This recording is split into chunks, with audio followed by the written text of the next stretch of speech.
They live, going out. They go there and live in shanty. Some of them live in shanty outside. At the end of the day, even some of them live by the roadside. People that collect loans to travel out. It's quite unfortunate because of the economic situation or instability of this country. So we should not normalize it because a lot of family members will go into debt. Some of them will end up in prison because they will be going out because you are collected the loan and you did not repay back.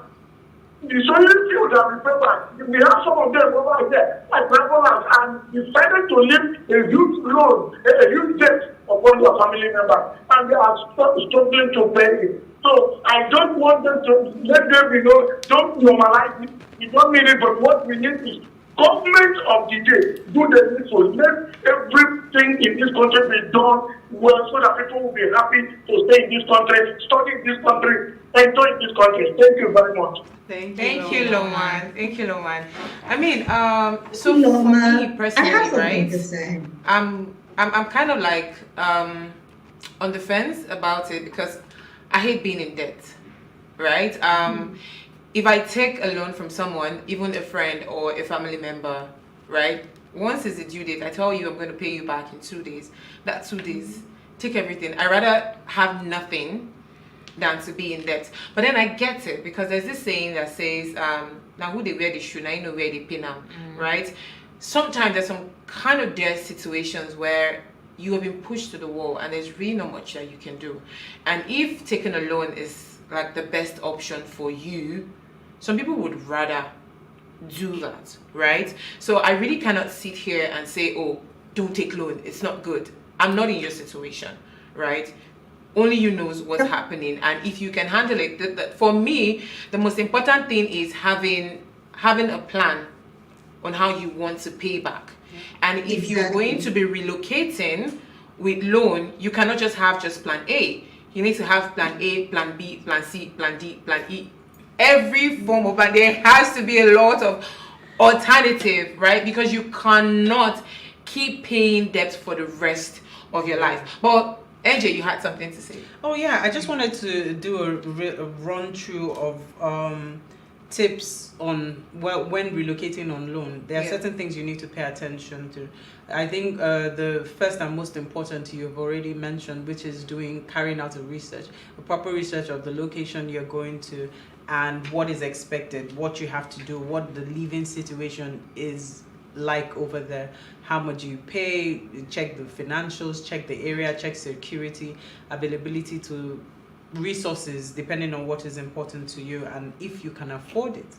Then you have to get, I think for loans you have to get pre-approved, and it gives you a good idea of how much you're going to be paying over time, so that you can plan that into your financial schedule for that period of time that you're going to be out of the country, and so that it doesn't come as a financial burden and strain to your family members like Loma was given.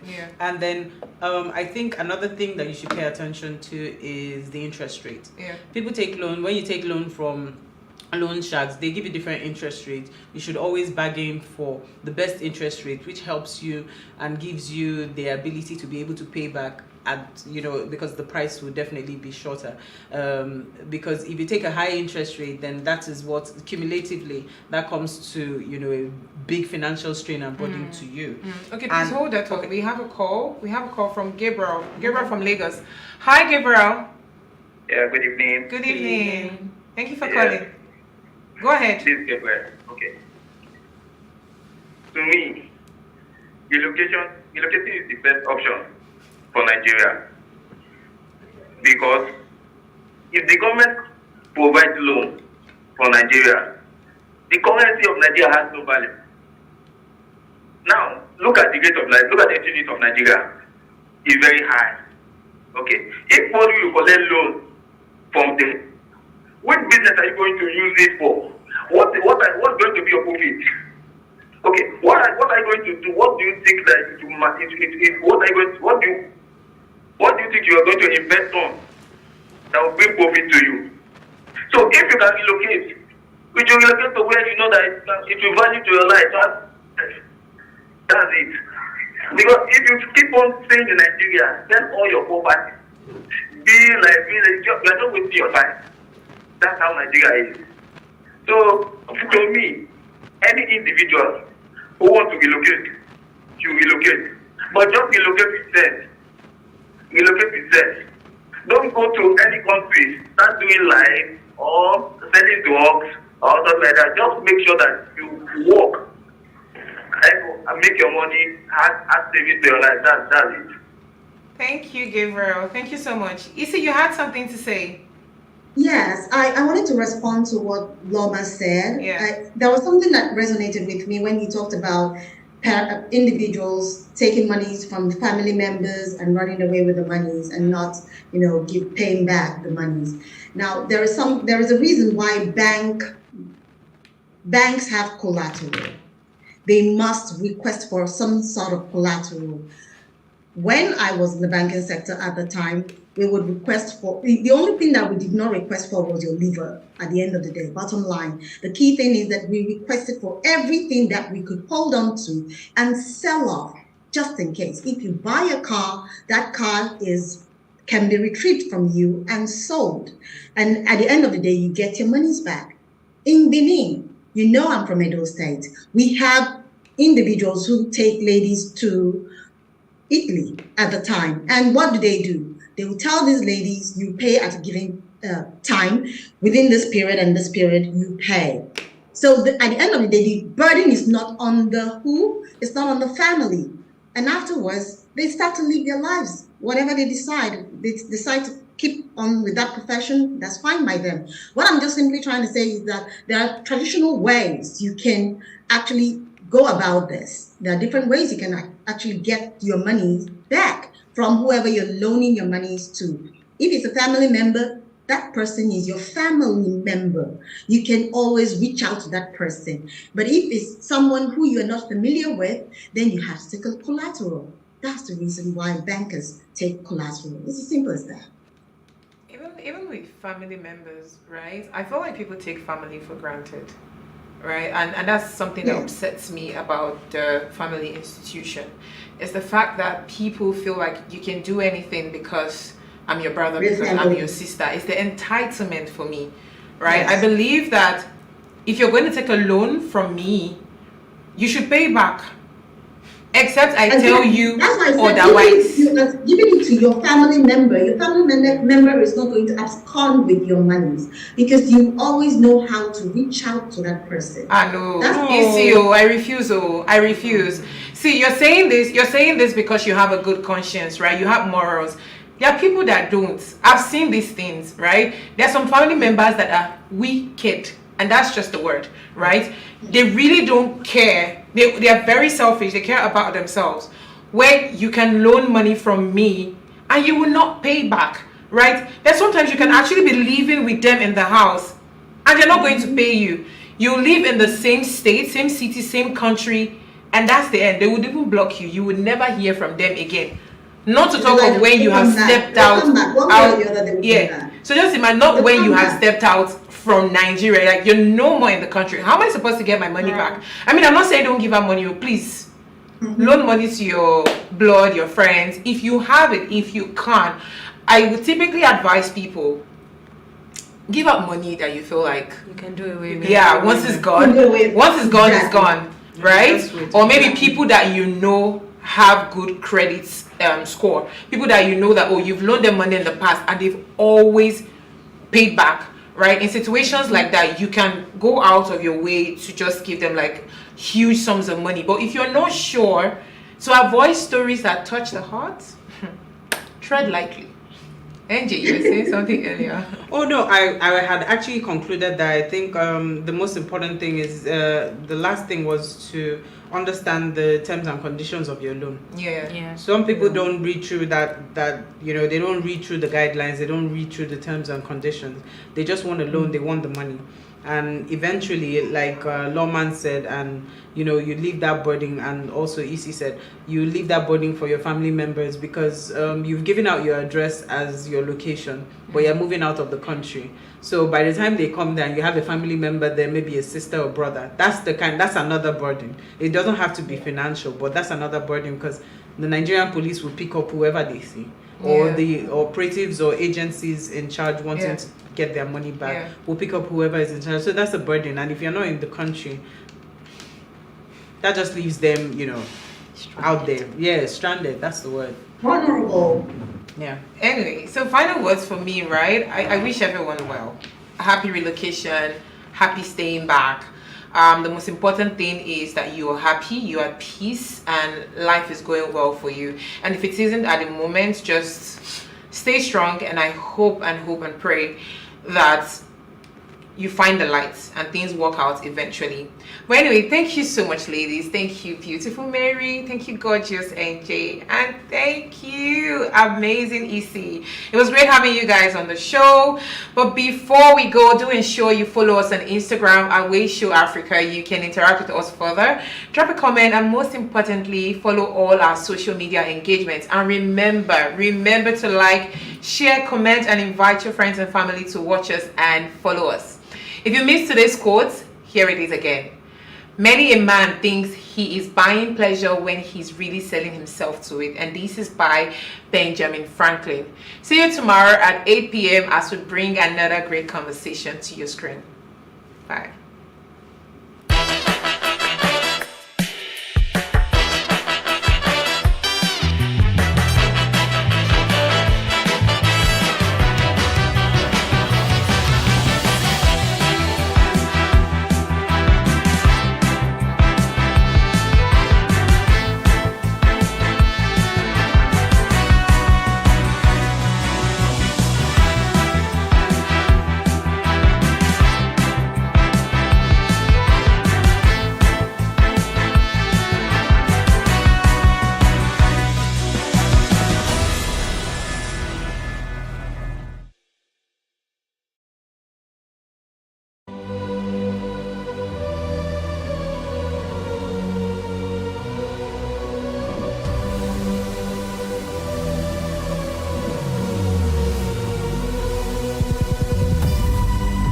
What we do not understand, we will stigmatize.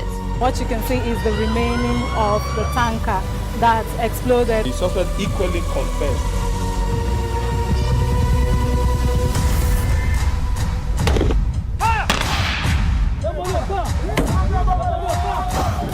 A 500 naira they collect them. If you no talk, then go beat you. Now 2,500 they pay.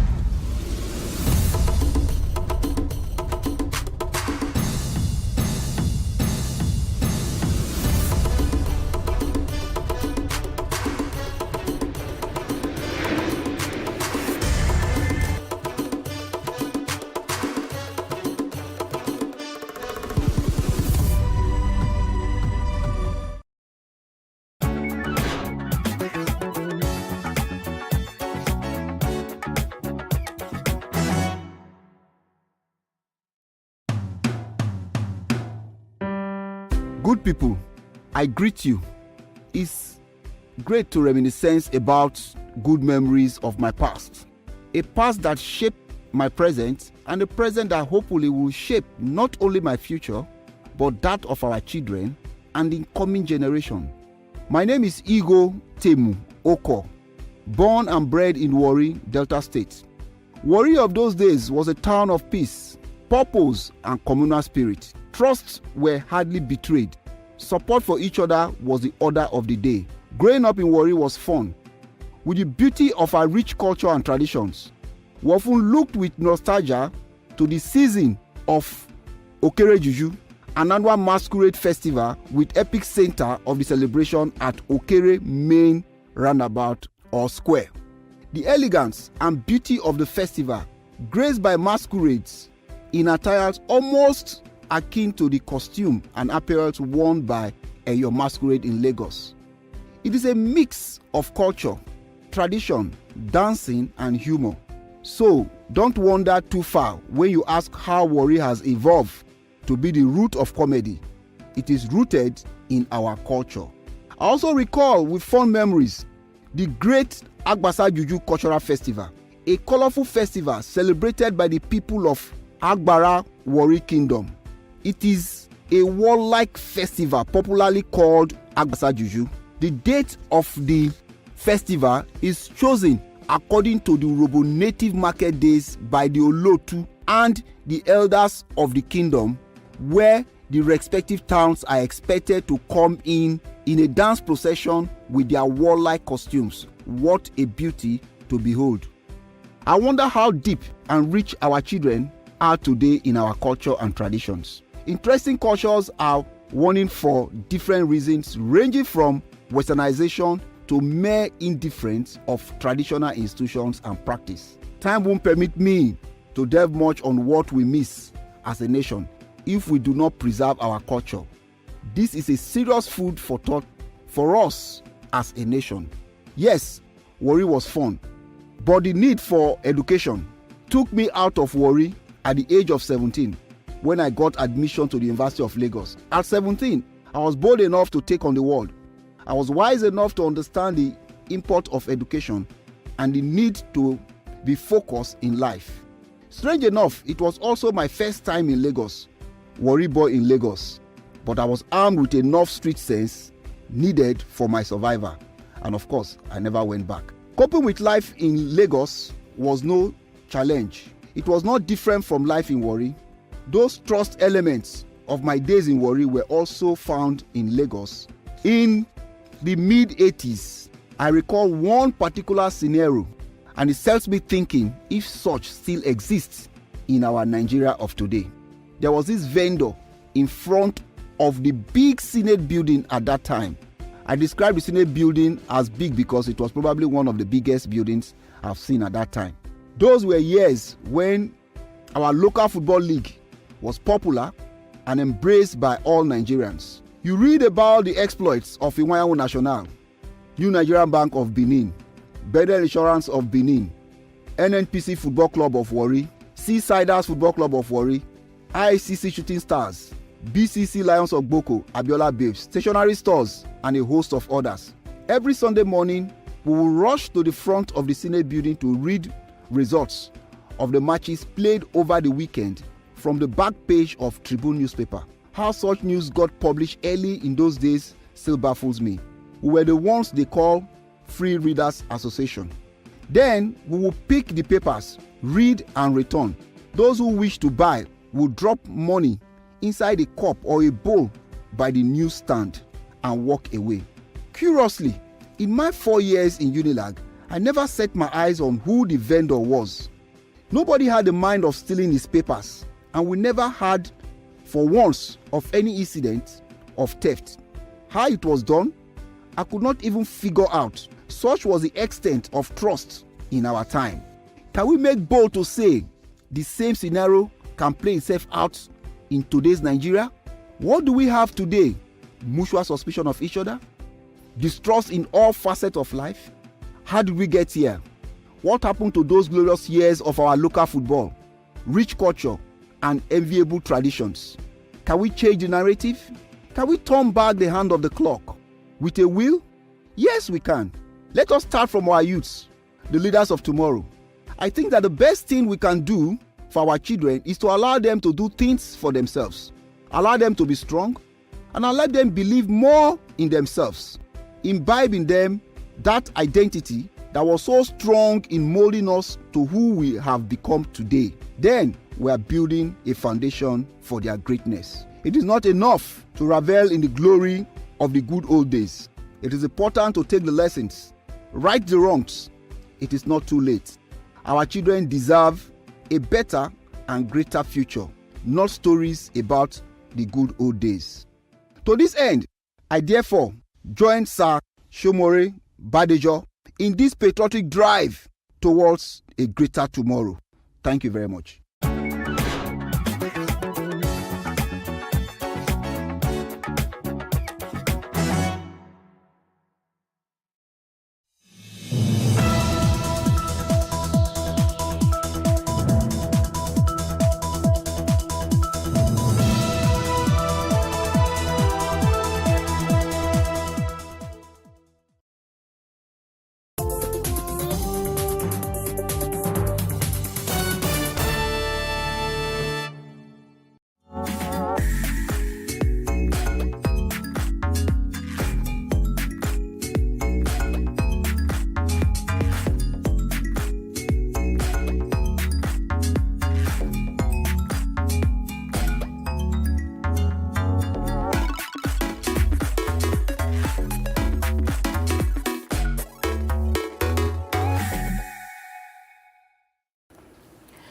One woman tried to abolish this practice in Zimbabwe. It's widely practiced in Kenya. It can't be refunded in Uganda, but a modest amount of money and a kola nut is acceptable in Senegal. We're talking about the customary practice of the dowry and bride price, both highly regarded in many cultures across the continent, but also seen as vessels that reinforce negative stereotypes. So which one is it? Well, that's the topic of this episode, and we're glad you can join us. I'm Ayan Bior, along with my colleagues Ariane Itangishaka and Haiti Adams Fitzpatrick, and we're joined by Aisha Moazu from the Hausa Service and Marvelous Nyahuye from the Zimbabwe Service. Welcome, ladies. Welcome to the show. So, ladies, first things first, there's a lot of confusion between the terms, the dowry and the bride price. So, by definition, the dowry is a transfer from the bride's family to the groom's family. And the bride price is the opposite. It's a transfer from the groom's family to the bride's family. Now, obviously, this varies from country to country. In South Sudan, for example, we call it the dowry when the groom gives to the bride's family. But of course, in Nigeria, for example, there's a lot of differences. To me, the bride price is a token, that highlights the degree of commitment by the man to the woman. And in Nigeria, it differs. It cuts across the religious and cultural, barriers. Barriers. Okay. In the upper north, we have both Christians and Muslims, but the Muslim north practice dowry, which is guided by Islamic injunctions. And it should be nothing less than a quarter of a dinar. While the Christian north practice something similar to what they practice down south and the east and the west. There you have the traditional marriages. The woman is sorted for by the groom-to-be. His family, presents some gifts that cuts across all cultures. Now, they have kola nuts, they have yams, symbolic items that represent their token, asking for the girl in marriage. I think, basically that tradition is a wonderful tradition, but because of the way we do, people practice it these days, it brings about other issues, challenging issues up north. We have issues of modernization, where you have, you have 7 days, going from one kind of ceremony to the other, and this, weighs a lot of burden on the groom. I see. And then it brings about issues of men not getting married. You have ladies. And we're absolutely going to get to all of those issues. But Marvelous, I want to hear from you. You're from Zimbabwe, yes, and I know it's multifaceted there too. In Zimbabwe, I think we also have similar traditions to what is actually practiced in Nigeria. But in our customary marriage, it's called Rora in Shona, which is one of the tribes there, and in Ndebele it's called Lobola, and I think it's the same in South Africa. But basically it's the coming together of two families. It's a symbol of the love between the groom and the bride. So what happens is when the man decides that he wants to marry, he finds a negotiator called Munyai. And that negotiator will literally negotiate on his behalf on how much monetary compensation he's going to pay to the family, because he's given a list where he has to buy groceries that are eaten at the event and also some clothes and some cows. But really, it's just a symbol of the love and unity between the two families. Absolutely. Well, this is a multi-layered conversation, and we want to hear from you at home. What does this practice look like in your country and your culture? Let us know on Twitter, Facebook, and Instagram. Our handle is @VOA Our Voices, or send us a message on WhatsApp. That number is on your screen. And Ariane, I want to bring you into this conversation because these are practices that you hold very near and dear to your heart. That's right, Ayan. I grew up here in the U.S. I've been here for 20 years. But about 8 years ago, I went back to Burundi to get married in a 5-step ceremony that took several days. 5 steps? 5-step ceremony. But, in those ceremonies, one of them is called Gukwa, where they give inhuano. That's the dowry. Mm-hmm. And I would actually trade my white wedding for that dowry ceremony, simply because of the meaning of it. The meaning of it is two families coming together, not two people, two families coming together to make a covenant to help these two people who are in love to stay together and to be nurtured in so many different ways. Mm-hmm. And so when that celebration happened, I really, really was so proud of the culture, the Burundian culture, and that's why I really admire the fact that there is such custom. And I think that the covenant comes with gifting, and I appreciated the fact that there was gifting. Like in this picture, you will see my husband giving my mother a gift, and in this other picture, you will see myself giving my mother-in-law a gift. So we are exchanging gifts, we are showing humility, we are showing respect, we are showing love, and so that custom is very important. The foundations of a healthy marriage. Exactly. Well, you know, what's so interesting, of course, this isn't something that is part of my culture, but of course, living and being in South Africa and being South African, I'm very aware of, as Marvelous said earlier, of Lobola culture, and that to me is somewhat still controversial amongst people. But as an outsider on this, what I love about Lobola, the idea that, you know, it's a show of gratitude to the bride's family for raising an upstanding woman, for the investment that they have put. I think no matter what culture you're from, and we all are from some tribe or other. It's interesting how similar they are. Right, and that, you know, that you talked earlier, Aisha, about symbolism, and I think we can take many things away from this, but the symbolism, I think, is what it was intended to be.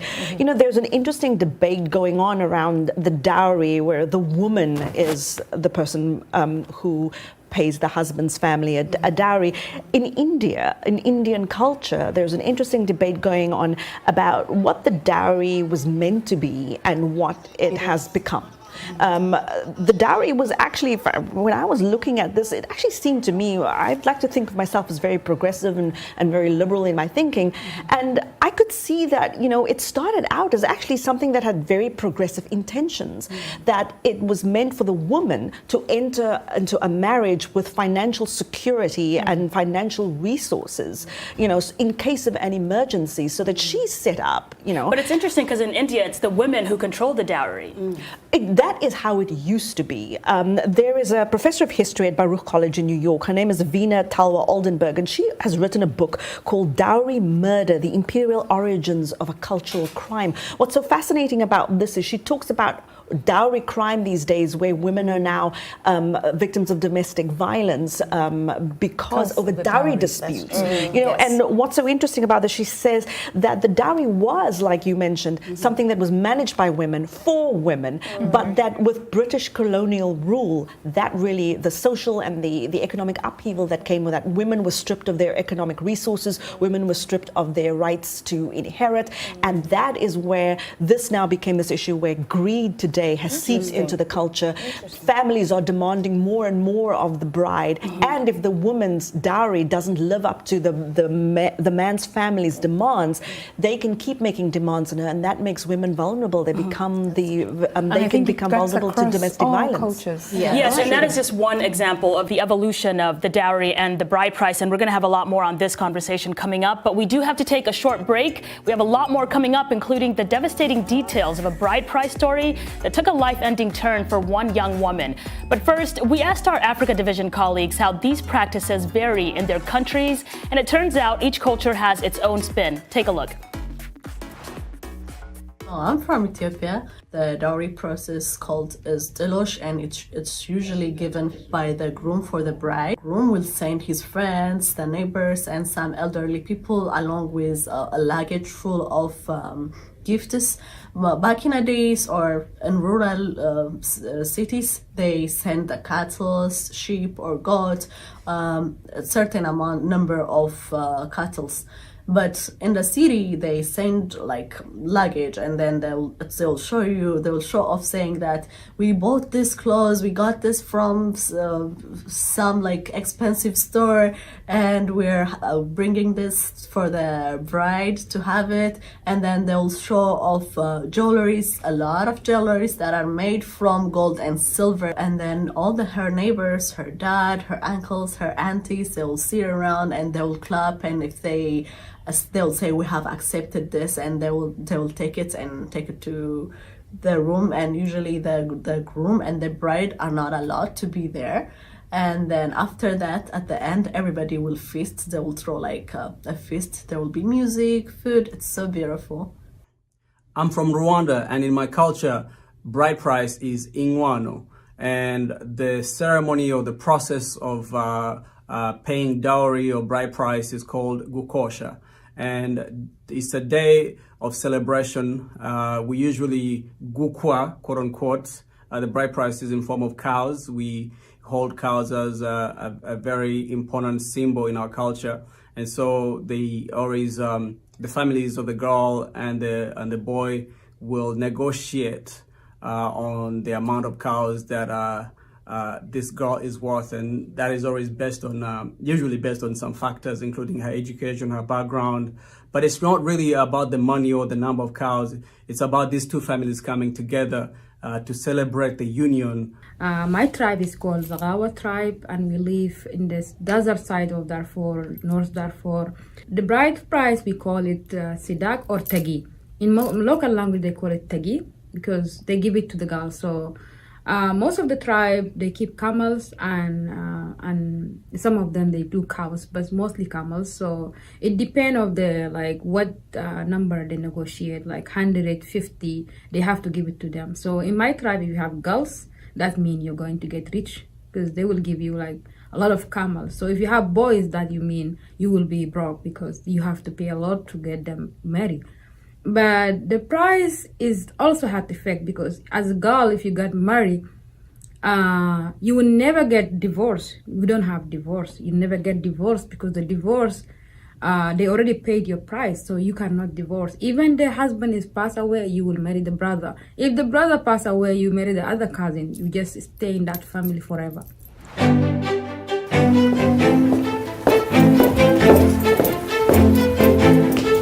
Being part of Our Voices is about more than just sitting here and talking about women's issues. It's about listening to them and bringing their opinions to the table and making sure their voices are heard. Because our lived experiences, our stories, and our voices will help shape the next generation.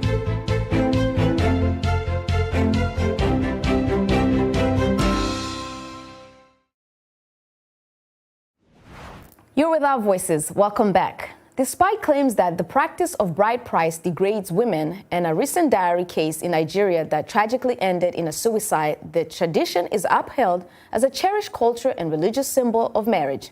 Many Nigerian scholars say that Western world has misunderstood the concept of dowry or bride price and that it actually honors women. Chika Odowa has this report. Sadatu Ahmed Manga is having a dye called lalle, or henna, painted on her body because she's about to get married.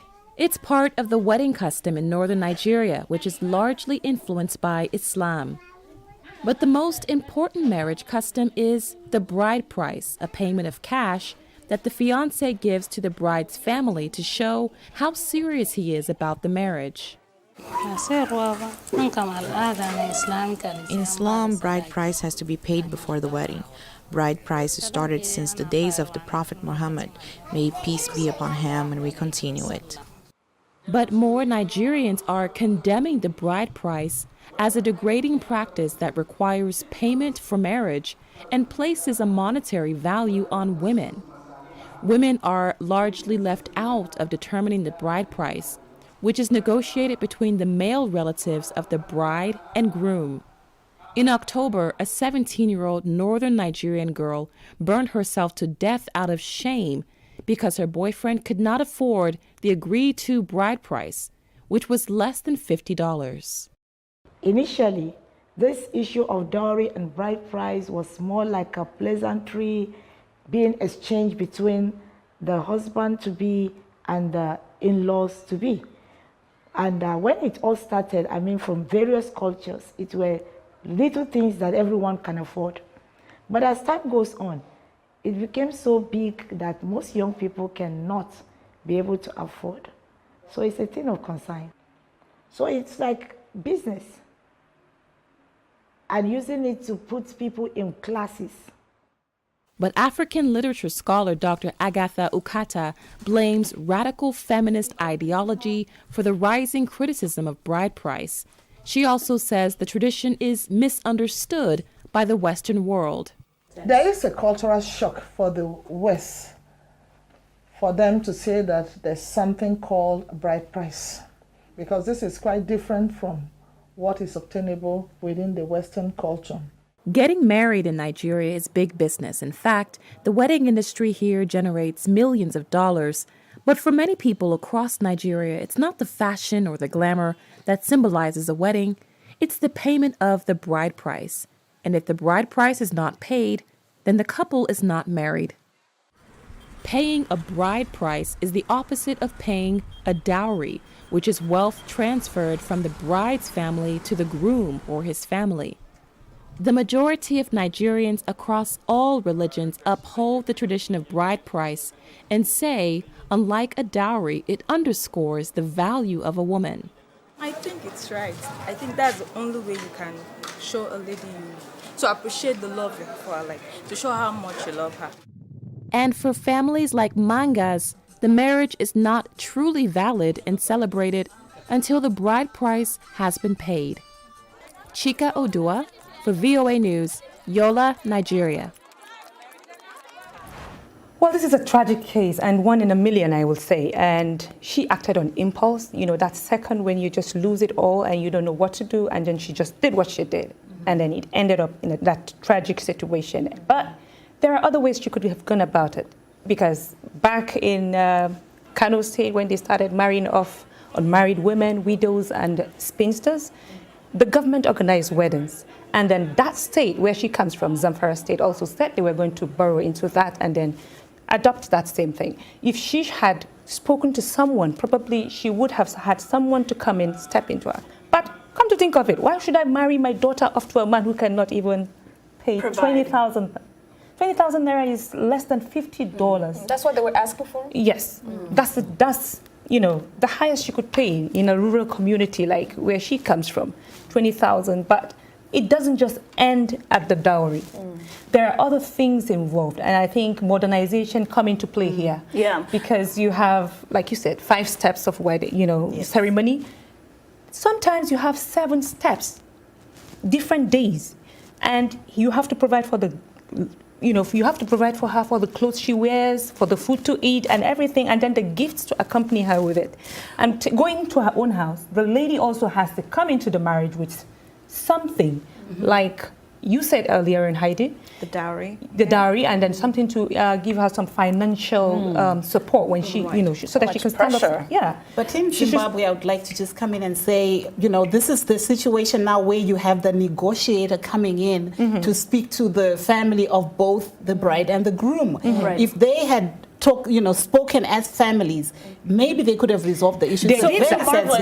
So Marvelous, this makes me wonder, are these cultural practices hurting or helping the institution of marriage? Helping and hurting at the same time. Yeah, I think so. I would say that they're helping in making the two families come together, and also when you have problems as two couples, you can go in there and go back to the family and get them to talk to you, and the negotiator comes in again and tries to negotiate for a settlement of how you can move the love forward. But it also hurts now when we get to the situation where the family asks for an exorbitant amount. That's right. They will be like, she's a doctor. We need to get all the money that's the more accomplished the woman is, the more her dowry that's is. What happened to a friend of mine who could not afford to marry, to pay lobola for a woman who was so educated and who he saw as his intellectual equal. But she was a doctor, and the father kept reminding him that, I invested in my daughter, so you've got to come up, you've got to put up all this money, and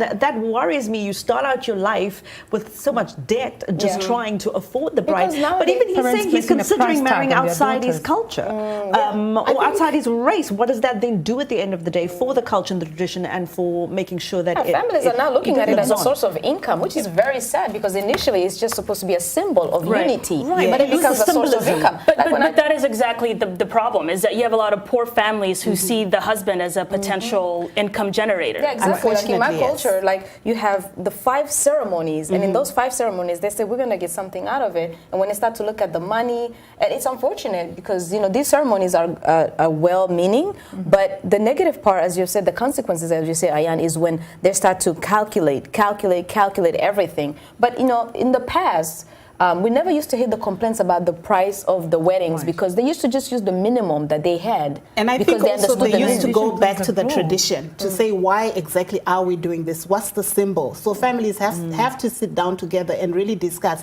why are we doing this? Whether your daughter is a doctor. And these are questions they do, but modernization plays a very key role here. It does. And But these are it's not things just that modernization. I think we talk about modernization, and this is true, yes. But also, at the same time that our economies are modernizing, our economies are also in decline.